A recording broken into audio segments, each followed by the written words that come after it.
Supreme court का जमानत से इंकार, जमानत अर्जी खारिज हो चुकी है। करीब 5 साल जेल में बिता चुका है उमर खालिद और इसके साथ ही शर्जिल इमाम को भी जमानत नहीं मिली है। तो इस पूरे मामले में ये बड़ी जानकारी इस वक्त सामने आ रही है।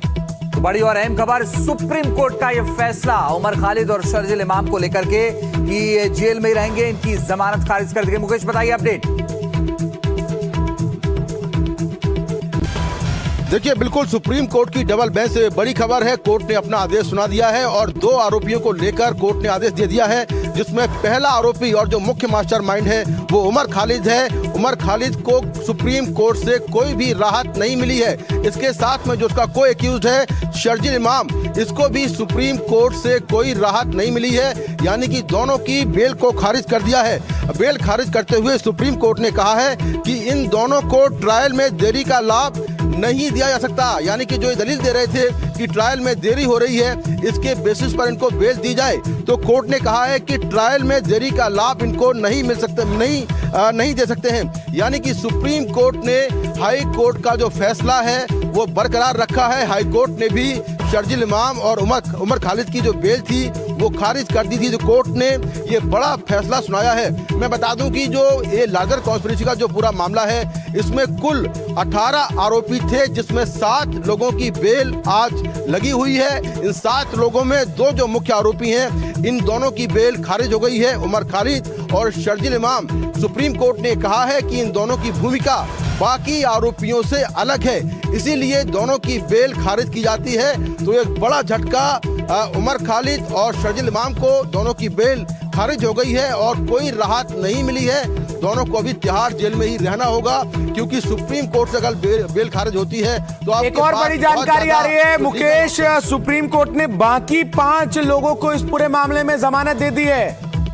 ये बड़ी जानकारी आ रही है। आपको बता दें, एक तरफ इस पूरे मामले में जहां 7 आरोपी थे, तो उसमें आपको बता दें कि उमर खालिद और शर्जिल इमाम को जमानत नहीं दी है।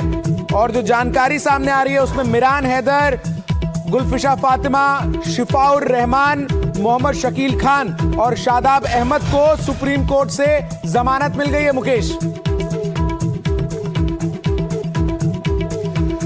देखिए, ये भी बड़ा अपडेट है कि जो बाकी 5 आरोपी थे, जैसा हमने कहा था कि कुल 7 आरोपी हैं जिनका बेल का जो ऑर्डर है वो लगा हुआ था। और इन 7 में से जो 5 लोग हैं, जिसमें मिरान हैदर है, गुलफिशा है जो कि उत्तरी पूर्वी दिल्ली की रहने वाली है, शिफा और रहमान है जो कि जामिया का रहने वाला है, मोहम्मद शकील खान है, शादाब अहमद है, इन सभी को बड़ी राहत मिली है सुप्रीम कोर्ट से। कोर्ट ने इन सभी को बेल दे दी है, क्योंकि ये भी काफी लंबे समय से जेल में थे। और दिल्ली पुलिस ने लार्जर कॉन्स्पिरेसी के मामले में, जिसमें यूएपीए का सेक्शन लगा हुआ है, उस पूरे मामले में इन सभी को गिरफ्तार किया था। तो सुप्रीम कोर्ट से इनको बड़ी राहत मिली है और कोर्ट ने ये साफ कर दिया है कि जो उमर खालिद और जो शर्जिल इमाम की भूमिका है वो बाकी आरोपियों से अलग है।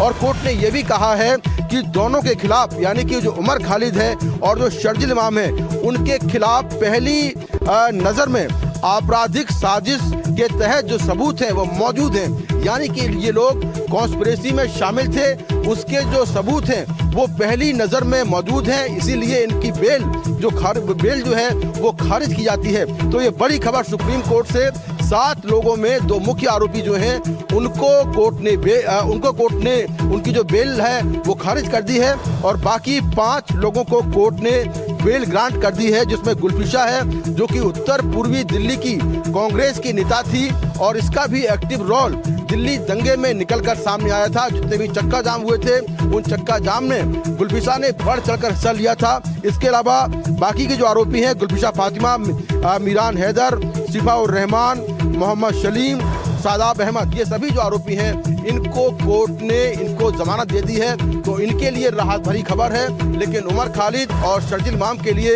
राहत भरी खबर नहीं है। 5 साल से ज्यादा वक्त हो चुका है। 2020 में इन्हें गिरफ्तार किया गया था और तब से लगातार ये जेल में है। ट्रायल कोर्ट से लेकर हाई कोर्ट और सुप्रीम कोर्ट, सभी जगहों पर इनकी जो बेल की एप्लीकेशन है, बेल की अर्जियां हैं, वो खारिज हो चुकी हैं। जी। तो मुकेश हमारे सहयोगी बता रहे हैं कि 5 को जमानत मिल गई है, लेकिन शर्तों के साथ जमानत मिली है। क्या क्या वो शर्तें हैं वो भी आगे हम आपको बताएंगे, लेकिन बड़ी और अहम खबर यह है कि 2 की जमानत याचिका खारिज हो गई, यानी उमर खालिद और शर्जील को जेल में ही रहना पड़ेगा। इसके अलावा 5 जो हैं उन्हें फिलहाल जमानत दे दी गई है। मुकेश, एक तरीके से उन 5 को बड़ी राहत मिली जिन्हें जमानत मिली।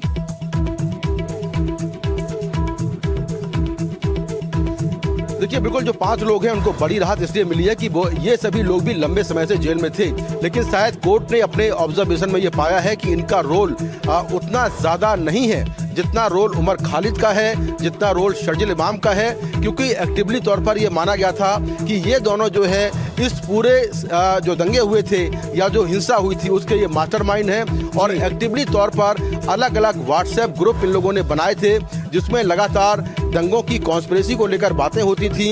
इसके साथ ही ये कोर्ट वर्ड में बात करते थे और उन सभी ग्रुप्स में जो बाकी के आरोपी हैं वो भी जुड़े थे। दिल्ली पुलिस ने जब अपनी चार्जशीट फाइल की थी 2021 में, तो चार्जशीट जो है वो 2965 पन्नों की ये चार्जशीट थी, जिसमें हर एक आरोपी की अलग अलग भूमिका, उनका क्या रोल है, वो कैसे एक्टिव हुए थे और उनका क्या पूरा मोटिव था, इसको लेकर काफी डिटेल से जानकारी दिल्ली पुलिस ने दी थी। और इस चार्जशीट में बहुत सारे जो आई विटनेस हैं या जो गवाह थे उनके स्टेटमेंट भी दिल्ली पुलिस ने रिकॉर्ड किए थे और दिल्ली पुलिस ने पूरा डायग्राम बनाकर एक तरह से चार्जशीट में दिखाया था कि कैसे इस हिंसा की प्लानिंग हुई, कैसे आरोपी जो है एक दूसरे से जुड़े हुए थे और क्या क्या डिजिटल एविडेंस थे इस पूरे केस को लेकर। तो उस मामले में सुप्रीम कोर्ट ने ये माना है कि जो उमर खालिद और जो शर्जील इमाम हैं ये काफी एक्टिव तौर पर इस हिंसा में शामिल थे और इनकी भूमिका बाकी आरोपियों से, बाकियों को बेल दी है, इन दोनों को बेल नहीं दी। तो मुझको लगता है कि कुछ ना कुछ रिकॉर्ड में ऐसा होगा जो इनका केस दूसरों से जुदा लगता है। मगर आज देश भर में जो उम्मीद थी कि इनको बेल मिलेगी, आज कई लोग इससे नाखुश होंगे, क्योंकि जो संविधान की आस्था है वो फ्रीडम में है और लिबर्टी में है।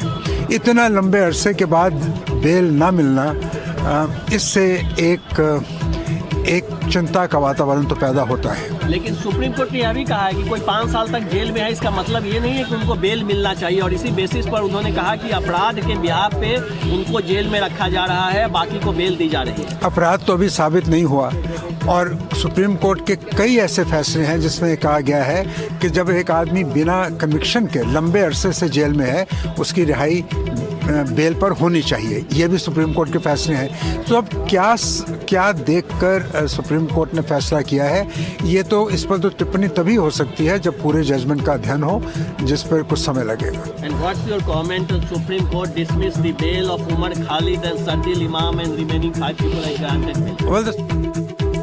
बड़ी खबर आपको बता दें, सुप्रीम कोर्ट ने इस पूरे मामले में बाकी के 5 आरोपियों को शर्तों के साथ जमानत दे दी है। ये जानकारी जो है वो सामने आ रही है, वहीं ये तस्वीरें आ रही हैं। देखिए, एक तरफ अब विरोध भी जो है वो शुरू हो चुका है सुप्रीम कोर्ट के इस फैसले का संभवतः, इसलिए ये तस्वीरें जो आ रही है। लेकिन बड़ी खबर आपको बता रहे थे सुप्रीम कोर्ट की तरफ से, आपको बता दें, ये देखिए, ये उस पूरे मामले को लेकर आप जो जानकारी सामने आई है, जहां सुप्रीम कोर्ट ने बाकी 5 आरोपियों को जमानत दे दी है, लेकिन उमर खालिद और शर्जील इमाम, इन दोनों को जेल में ही रहना होगा। मुकेश हमारे साथ लगातार बने हुए। मुकेश, इस पूरे मामले में जो फैसला सामने आया है उसने 2 चीजों को बहुत स्पष्ट कर दिया। एक कि सुप्रीम कोर्ट की तरफ से ये 2 टूक कहा गया है कि लंबे समय से ये मामला चल रहा है, इस कारण से इन्हें बेल दे दी जाए, ये कहीं से भी न्याय संगत नहीं है। और वहीं इसी मामले में जो 5 अन्य आरोपी हैं उनकी भूमिका और उनको लेकर इस तरीके के सबूत साक्ष्य कोर्ट में पेश नहीं हो पाए, इसलिए उन्हें राहत दी गई।